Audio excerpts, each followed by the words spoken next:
Hello friends, welcome my channel at S gaming. आज की video का टॉपिक है कैसे आप आपका कीपैड कलरफुल बना सकते हैं। चलिए बढ़ते हैं इस वीडियो की ओर। ठीक है,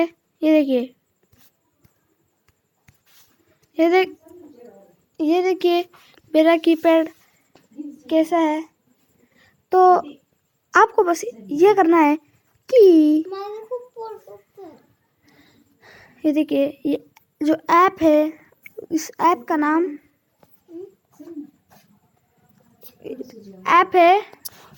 इस ऐप का नाम इधर जाइए, एक सेकंड, इधर जाइए।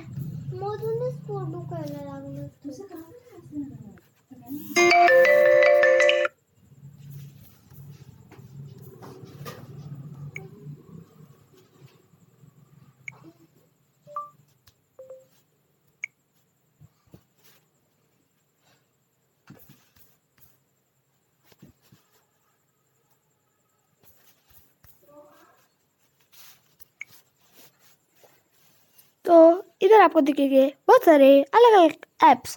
आप इनमें से कोई भी एक डाउनलोड कर सकते हैं। जैसे कि ये देखिए, ये भी बहुत अच्छा ऐप है, आप इसे डाउनलोड कर लीजिए। Thank you for watching this video. जय हिंद, जय महाराष्ट्र।